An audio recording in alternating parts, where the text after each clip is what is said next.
Alors, dans ce dossier, on va reprendre un petit peu les opérations en colonne, hein, des choses qu'on a fait un petit peu au début de l'année, mais je tenais à y revenir étant donné qu'on est dans le chapitre des nombres rationnels. Donc, on a beaucoup travaillé avec les nombres rationnels écrits sous forme de fractions, mais en fait, si on veut vraiment faire le tour du chapitre, il faudrait revenir un petit peu sur les opérations en décimale, et ça nous amène donc aux opérations en colonne. Et vous verrez que notamment pour la division, qui en général vous pose problème, eh bien, le fait de comprendre les fractions un petit peu mieux va vous aider à voir comment gérer ça. Donc quand je dis à gérer ça, la difficulté, c'est quand on a des nombres à virgule. Quand on n'a pas de nombre à virgule, vous savez faire en colonne, il n'y a pas de souci normalement, en tout cas c'est ce que je suppose. En général c'est bien le cas, à part la division qui vous fait souvent un petit peu peur, mais vous savez très bien faire ça en général. Voilà, donc je vais insister sur les choses auxquelles il faut faire attention quand on a des nombres à virgule, et c'est pour ça que j'ai ajouté sur cette feuille un pense-bête ici qu'on va compléter ensemble. On va voir en fonction des petites choses auxquelles il faut penser si on veut faire ces opérations correctement. Voilà. Alors, pour la première opération, une addition. Alors là, il n'y a pas vraiment de difficulté. La seule chose à laquelle il faut penser concernant les virgules, c'est comment aligner ces nombres. Eh bien, on doit aligner les virgules. On doit vraiment faire attention à ce que les virgules soient bien aligné. Puis à partir de là, vous savez faire des additions. Alors on va faire ça, j'espère que je ne me tromperai pas trop. 7 plus 0, 7. 3 plus 9, 1, je retiens 12, donc 2, je retiens 1. Ici ça fait 9, ça fait 2, et ça fait 1.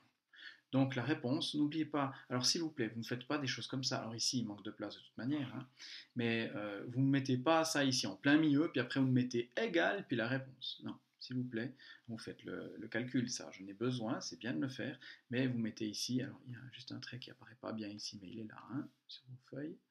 Hop, il y a un égal ici. Voilà. Vous mettez ici 12,927. Voilà pour l'addition. Donc l'addition, pense bête, à quoi il faut faire attention? Il faut juste faire attention à aligner les virgules. Voilà.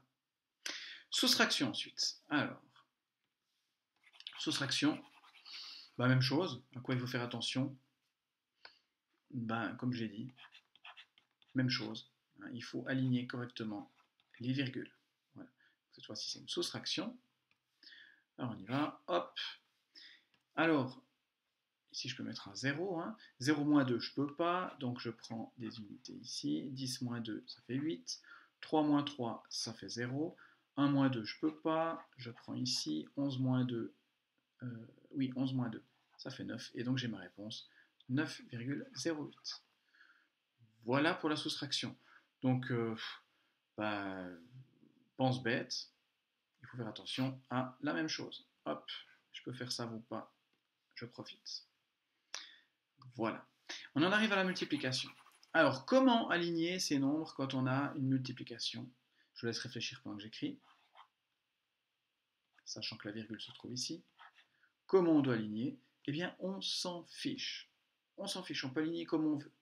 La seule chose, d'ailleurs, on s'en fiche aussi des virgules. Je peux virer cette virgule ici, elle ne sert à rien pour l'instant.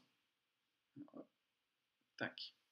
Donc 6, 2, 1, 3, 8, et puis j'y vais. Je fais la multiplication. Alors vous doutez qu'on va quand même devoir prendre en compte la virgule tôt ou tard, mais on va déjà faire ça.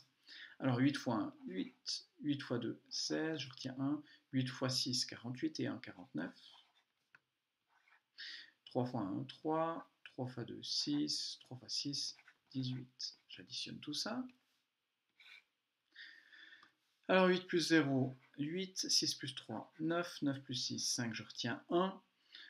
1 plus 4, 5, plus 8, 13, je retiens 1. Et voilà, si je ne me suis pas trompé, voilà le résultat de cette opération. Maintenant, attention, où est-ce que je mets la virgule ici? Eh bien, si je réécris les virgules où elles étaient, c'était 6,21, et puis c'était 3,8. Donc il y avait 1, 2, 3 chiffres après la virgule. Donc ici, il doit aussi y avoir 3 chiffres après la virgule, c'est-à-dire 1, 2, 3. La virgule se trouve ici. Donc voilà comment on fait. Donc ici, je peux recopier 23,598, en espérant n'avoir pas fait d'erreur. Et puis donc, multiplication, quelle est la chose à laquelle il faut penser? C'est que dans un premier temps, on ignorer les virgules. virgule. Puis, on va simplement compter les chiffres après la virgule.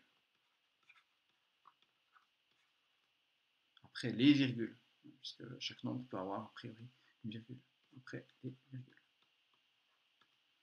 Voilà. Vous pouvez aussi reformuler, si ça ne vous plaît pas, comme j'explique ça. Voilà. Et on arrive, au malheur, à la division. Comment on fait une division? Vous allez voir que ce n'est pas bien difficile, mais il faut écrire ça comme une fraction. Ça tombe bien, on est dans le chapitre fraction. 78 divisé par 7,5, c'est 78 sur 7,5.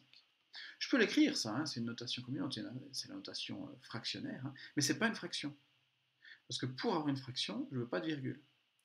Donc ce que je vais faire, c'est que je vais amplifier cette fraction pour plus avoir de virgule. Alors je pourrais faire x2 en haut et en bas, ou bien je pourrais faire x10 en haut et en bas.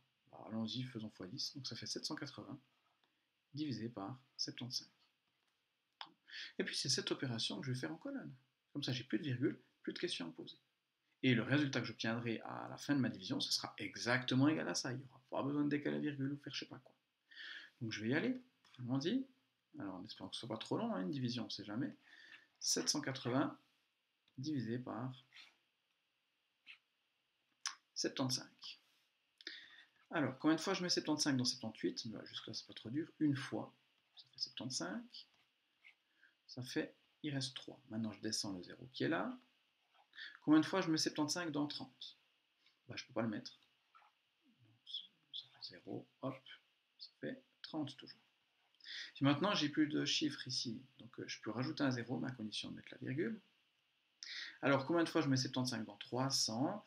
Je le mets 4 fois. 2 fois 75, ça fait 150, fois 2 encore, ça fait 300. Voilà. Donc mon résultat est ici, et je l'écris tel quel, il n'y a pas de modification à faire. C'est 10,4. Voilà pour la division, cette terrible division. Donc ici, si on vient à notre pense bête, qu'est-ce qu'on doit faire pour la division? Eh bien, on considère la division sous forme fractionnaire.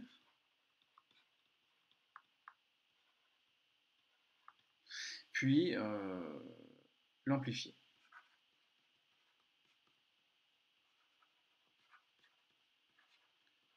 Pour éliminer, pour enlever les virgules. Donc le plus simple, quand je dis amplifier, c'est d'amplifier par 10, plusieurs fois éventuellement, jusqu'à ce qu'il n'y ait plus de virgule. Voilà pour la division. Alors, deux derniers exemples avant de passer à la deuxième partie ici de l'exercice, où là l'idée c'est vraiment vous essayer de faire ça seul, puis vraiment seulement en cas de blocage, vous revenez ici.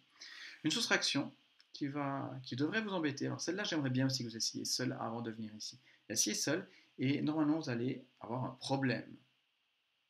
Et puis seulement à ce moment-là, revenez. C'est bien que vous rencontriez des problèmes avant que je vous donne les solutions aux problèmes. Et puis une division, parce que les divisions, on n'en fait jamais assez. Puis comme vous aviez peur de ces divisions probablement, autant faire une petite dernière pour la route. Alors, comment je fais 5,9 moins 7,28? Alors probablement vous vous êtes dit, je fais 5,9, je lis le pense bête, attention, je dois aligner les virgules, 7,28, je fais ma soustraction, et puis on y va gaiement. Alors, 0 moins 8, je peux pas, donc je prends ici, hop, 10, 10 moins 8, ça fait 2, 8 moins 2, ça fait 6, 5 moins 7, je peux pas. Et là, en général, c'est le blocage. Alors, il y en a qui m'inventent des choses, qui me disent ça fait moins 2, ou bien. Non, ça ne fonctionne pas. Cette méthode de soustraction, elle ne joue que si j'ai un nombre ici qui est plus grand que le nombre là. Donc, ça, c'est impossible. Il ne faut surtout pas essayer de bricoler avec ça. Non, comment on fait ce calcul? En fait, on va faire l'inverse, le contraire en quelque sorte. C'est-à-dire que plutôt que d'essayer de faire 5,9 moins 7,8, je vais faire 7,28 moins 5,9. Puis ensuite, je mettrai le signe moins. Et puis là, ça ne pose plus de problème. 7,28, 5,9, je soustrais. Alors, 8 moins 0, ça fait 8. 2 moins 9, je peux pas, je prends ici. 12 moins 9, ça fait 3. 6 moins 5, ça fait 1. Donc ça fait moins 1,38. Voilà, donc ici encore, sous soustraction, mais attention à une chose, c'est que comment on peut mettre ça, on peut soustraire qu'un nombre plus petit que le nombre de départ. On ne peut soustraire, donc en colonne,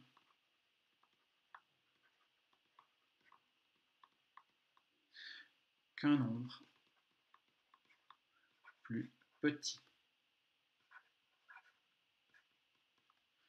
que le nombre de départ. Donc si ce n'est pas le cas, eh bien, on fait le contraire et puis on rajoute le signe moins. Donc attention ici, ça en général, alors vous oubliez, vous êtes obligé de venir voir ici en général ce qui se passe, comment gérer ça, ou bien alors vous m'avez bricolé quelque chose qui est faux. Voilà, donc faites vraiment attention à ça. Et puis une deuxième division, alors celle-là, si je me souviens bien, elle est plutôt longue, on va voir ça. Alors déjà, ça c'est 0,15 divisé par 0,8. Si on amplifie par 10, ça va donner 1,5 divisé par 8. Ça suffit toujours pas, j'amplifie encore par 10, ça fait 15 sur 80. Et c'est ça que je vais faire en colonne. Ou alors je me dis, ah mais attends, là, je peux simplifier tout ça. Je peux simplifier par 5, ça donne 3 sur 16. Puis on fait cette opération là. Alors, quelle est la meilleure des deux? Honnêtement, moi je préfère presque diviser par 80 que diviser par 16.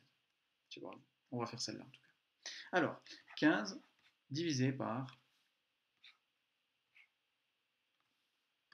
80. Alors, combien de fois je mets 80 dans 15? Ben, aucune fois. Hop. Combien de fois je mets...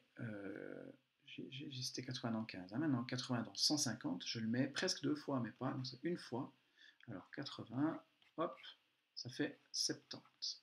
J'ajoute un 0. Combien de fois je mets 80 dans 700? Alors, je peux presque le mettre... alors, 10 fois, ça ferait 800. 9 fois, 720. Je peux le mettre 8 fois. Ça fait 640. Ça fait 60. Combien de fois je peux mettre 80 dans 600? Ben, je peux le mettre presque autant, 7 fois. Ça fait 560. Combien de fois je peux mettre dans 400? Ah, ben cette fois c'est bon, 5 fois.